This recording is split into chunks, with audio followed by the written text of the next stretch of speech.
Hey guys, welcome back to the channel. This is my review of Chicago PD episode 6. This is the Burgess episode of season 12. This was an interesting episode. We now know who the new detective is. It is Burgess. But the road to her getting to be detective was quite interesting. She doesn't have the same experience like the rest of the detectives that were in the intelligence.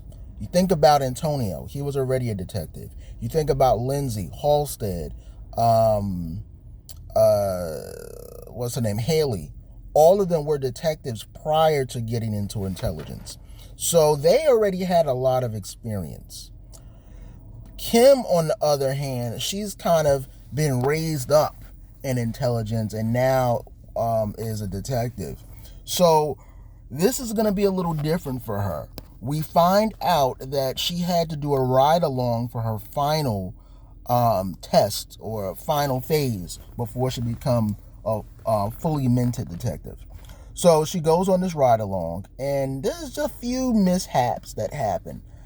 But at the end, she covers essentially for her training officer, who actually wants to keep her in intelligence, to try to give her a favor.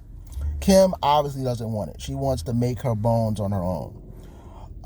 It turns out that the new chief, Reed, he's the one that really pushes for Burgess to be in intelligence as a detective.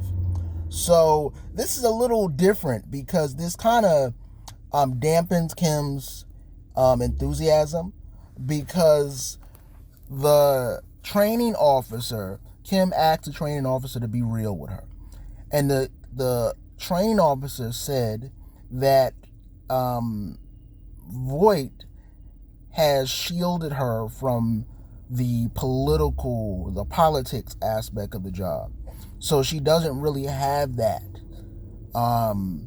She thinks like a patrol officer.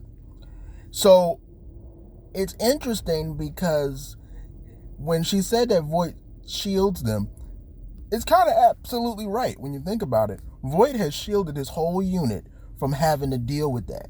So that's one component of the job that they are not fully used to. So to navigate the complexities of that is going to be interesting. Now, having Kim stay in intelligence is nice, but you can tell Kim is kind of upset because she wants to be able to feel like she has the full experience of being a detective. And now that she's staying in intelligence due to Reed saying that she was going to stay, this is going to create some interesting stories because she doesn't have a lot of the experience that the other detectives had coming in, but she essentially is the highest ranking outside of Voight. So we're going to start to see how that pans out in these next episodes. But tell me what you think. Do you think that they sort of cheated Kim in this respective of being a detective? Like, comment, and subscribe.